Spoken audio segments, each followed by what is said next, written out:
নমস্কার বন্ধুরা, পম্পার কিচেনে আপনাদের সকলকে স্বাগত। আজ আমি চিনি ছাড়া ছানা দিয়ে অপূর্ব স্বাদের একটা মিষ্টির রেসিপি আপনাদের সাথে শেয়ার করব।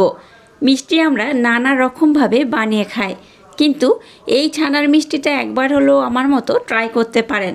এটা দেখতে যেমন সুন্দর, খেতে তেমনই অপূর্ব অসাধারণ। একবার খেলে দেখবেন বারবার বানাবেন। তাহলে চলুন দেরি না করে আজকের এই অপূর্ব স্বাদের মিষ্টির রেসিপিটা দেখে নেওয়া যাক। আজকে ছানা দিয়ে যে মিষ্টিটা বানাবো তার জন্য দেখুন, প্রথমে আমি 1 কিলো দুধের ছানা খুব ভালোভাবে কাটিয়ে নিয়েছি। লেবুর রস দিয়ে ছানাটাকে আমি কাটিয়ে নিয়েছি। আপনাদের হাতের কাছে লেবু না থাকলে ভিনেগার দিয়ে দুধ থেকে ছানাটাকে এইভাবে কাটিয়ে নিলেই হবে।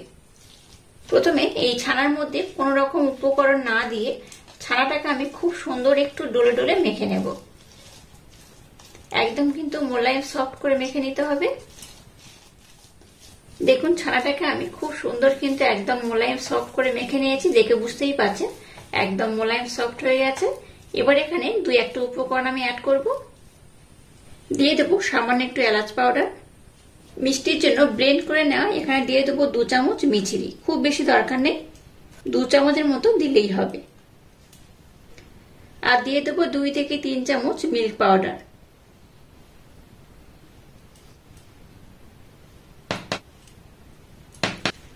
এবার আবারও আমি সমস্ত উপকরণ খুব সুন্দর করে মেখে নেব। আচ্ছা, এখানে মিষ্টির জন্য আমি মিছরি ব্যবহার করলাম। আপনারা চাইলে কিন্তু এখানে মিছরির পরিবর্তে চিনিও ব্যবহার করতে পারেন। আপনাদের হাতের কাছে যেটা থাকবে সেটা দিয়েই কিন্তু এই মিষ্টিটা বানিয়ে নেবেন। তো যাই হোক, এটাকে আমি আবারও খুব সুন্দর মোলায়েম সফট করে মেখে নেব। এইভাবেই কিন্তু একটু ডলে ডলে মাখতে হবে।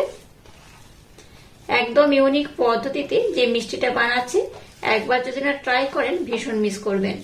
এই মিষ্টিটা আমার মতো একবার ট্রাই করে দেখবেন, অসাধারণ খেতে লাগে। একবার খেলে দেখবেন দোকান থেকে আর কোনো ধরনের ছানার মিষ্টি কিনে খাওয়ার ইচ্ছাই হবে না। তো যাই হোক, এটাকে আমি খুব সুন্দর করে আবারও ডলে ডলে মেখে নেব। মিশ্রণটাকে দেখুন আবার আমি খুব সুন্দর মোলায়েম সফট করে মেখে নিয়েছি। আচ্ছা, এবার দেখুন এখান থেকে এই মিশ্রণটাকে আমি আলাদা করে রেখে দেব। আর এই মিশ্রণটাকে আমি একটা রকম কাজে লাগাবো। তো চলুন এবার আমি এই যে বড় মিশ্রণটা করেছি এটাকে আমি কিভাবে ব্যবহার করব আপনাদের দেখিয়ে দেব। আর এই মিশ্রণটাকে আমি এইভাবে কিন্তু আলাদা একটু রেখে দেব, এটা আমি পরে কাজে লাগাবো। এবার দেখুন গ্যাসটাকে জ্বেলে দিয়ে একটা কড়া বসিয়ে দিয়েছি। কড়ার মধ্যে দিয়ে দেবো 1 কাপ লিকুইড দুধ। দুধটাকে আমি ঘন করে ফুটিয়ে রেখে দিয়েছিলাম, সেই 1 কাপ দুধ এখানে দিয়ে দিলাম। দুধটাকে আমি আবারও ঘন করে ফুটিয়ে নেব, তবে তার আগে একটু হালকা আমি গরম করে নেব। একটু হালকা গরম করে এখানে আমি 2টো উপকরণ অ্যাড করব। দুধটাকে হালকা গরম করে নিয়েছি। এবার এখানে দিয়ে দেবো মিল্ক পাউডার 2 থেকে 3 চামচ।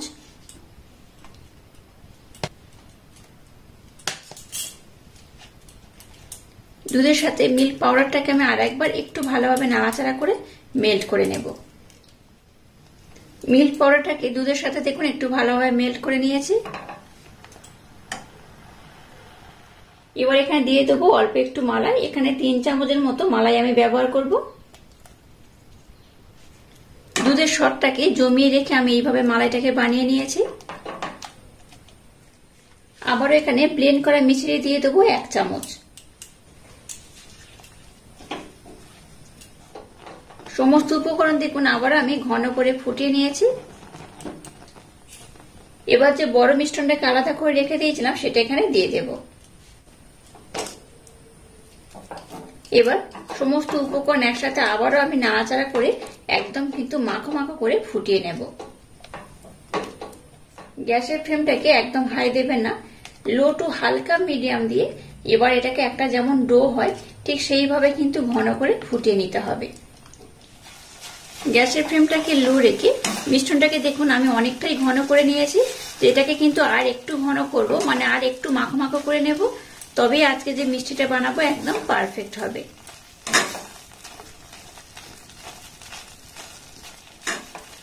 এই মিষ্টিটা এক কথায় অপূর্ব অসাধারণ খেতে হয়, একবার না বানালে ভীষণ মিস করবেন। তো যাই হোক, এটাকে দেখুন আর একটু নাড়তে নাড়তে, আর অবশ্যই গ্যাসের ফ্লেমটাকে হাই দেবেন না, একদম লো করে এটাকে নাড়তে নাড়তে এইভাবে কিন্তু ঘন করে নিতে হবে। গ্যাসের ফ্লেমটাকে হাই দিয়ে বানালে কি হবে, এই মিশ্রণটা খুব তাড়াতাড়ি পুড়ে যাবে আর মিশ্রণটা কিন্তু একটু লাল কালার হয়ে যাবে। তাই একদম লো দিয়ে বা একটু লো টু হালকা মিডিয়াম দিয়ে এইভাবে নাড়তে নাড়তে এটাকে কিন্তু ঘন করে নিতে হবে। এই মিশ্রণটাকে দেখুন কন্টিনিউ নাড়াচাড়া করতে করতে অনেকটাই আমি মাখো মাখো বা ঘন করে নিয়েছি, দেখে বুঝতেই পারছেন। এই মিশ্রণটা যখন ঠান্ডা হবে আরো কিন্তু একটু টাইট হয়ে যাবে, তাই এটাকে কিন্তু আর জাল দিয়ে ঘন আমি করব না বা আরো টাইট করব না। এই মিষ্টিটা হবে মোলায়েম সফট, তার জন্য মিশ্রণটা একটু নরম দরকার। তো যাই হোক, এবার আমি গ্যাসটাকে বন্ধ করে দেব আর এই মিশ্রণটাকে একটু হালকা আমি ঠান্ডা করে নেব, তারপর আমি নেক্সট স্টেপ আপনাদের সাথে শেয়ার করব। মিশ্রণটাকে আবার এই পাত্রের মধ্যে আমি উঠিয়ে নেব। আবারও এই দুটো উপকরণ একসাথে আমি মেখে নেব। আমি যেটা অল্প একটু রেখে দিয়েছিলাম সেটাকে কিন্তু এইভাবে এর সাথে মেখে নিতে হবে। ডাইরেক্ট কড়ার মধ্যে দিয়ে কিন্তু করা যাবে না, তাতে করে আজকে যে মিষ্টিটা বানাবো এর ফ্লেভারটা কিন্তু অন্যরকম হবে। আর আমি যেভাবে বানাচ্ছি এই মিষ্টিটা আমার মতো বানিয়ে দেখবেন, এই মিষ্টি খেতে কিন্তু অসাধারণ লাগে। মিশ্রণটা একটু হালকা গরম রয়েছে, গরম অবস্থায় এটাকে মাখতে হবে। তো আবার এটাকে আমি খুব সুন্দর করে মেখে নেব। মিশ্রণটাকে দেখুন আমি কিন্তু খুব সুন্দর মোলায়েম সফট করে মেখে নিয়েছি। এবার আমি প্রথমে হাতটাকে ধুয়ে নেব, তারপর আমি এই মিষ্টিগুলোকে বানিয়ে নেব। এবার দেখুন হাতটাকে ধুয়ে নিয়েছি। এবার এখান থেকে এইভাবে আমি অল্প অল্প মিশ্রণ নেব আর হাতের মধ্যে এইভাবে আমি গোল করে নেব। আপনারা কিন্তু একটু ছোট বড় করে বানাতে পারেন। এই মিষ্টিটা কিন্তু একদম বলতে পারেন ক্ষীরের মিষ্টি। এটা দেখতে যেমন সুন্দর, খেতে তেমনই অপূর্ব, অসাধারণ। একবার খেলে দেখবেন বারবার বানাবেন। দেখুন এই মিষ্টিটাকে আমি খুব সুন্দর করে গোল করে নিয়েছি। এবার দেখুন এরকম একটা কাগজ আমি নিয়ে নিয়েছি। কাগজের যে ছোট্ট ছোট্ট বাটি মিষ্টি দোকানে থাকে সেই রকম বাটি নিয়ে নিয়েছি। তো এই বাটির মধ্যে এবার আমি একটা বল দিয়ে দেব। দিয়ে কি করব, এই মিডিল পোর্শন এটাকে এইভাবে একটু আমি গর্ত করে দেব। এই দেখুন কত সুন্দর দেখতে লাগছে। আবার এখান থেকে অল্প করে মিশ্রণ আমি নিয়ে নেব।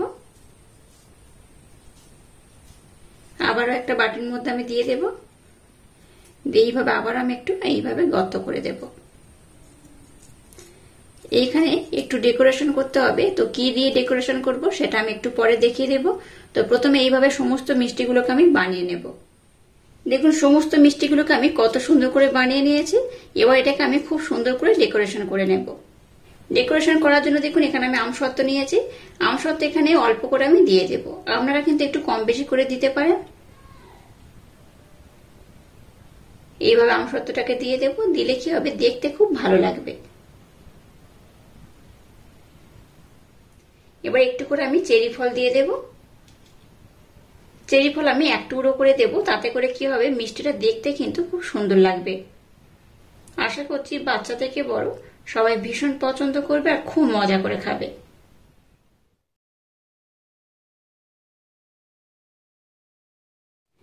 দেখুন সমস্ত মিষ্টিগুলোকে আমি কত সুন্দর করে সাজিয়ে নিয়েছি আর কত অপূর্ব দেখতে হয়েছে।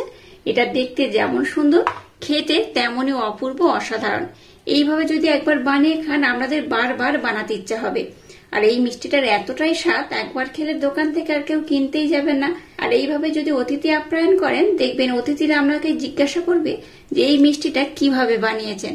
আর আজকের এই অপূর্ব স্বাদের মিষ্টির রেসিপিটা যদি আপনাদের ভালো লাগে তাহলে চ্যানেলটাকে লাইক, শেয়ার, কমেন্ট এবং সাবস্ক্রাইব করবেন আর পাশে থাকা বেল আইকনটা প্রেস করে দেবেন। তাহলে টাটা, আবার দেখা হচ্ছে নতুন কোনো রেসিপি নিয়ে।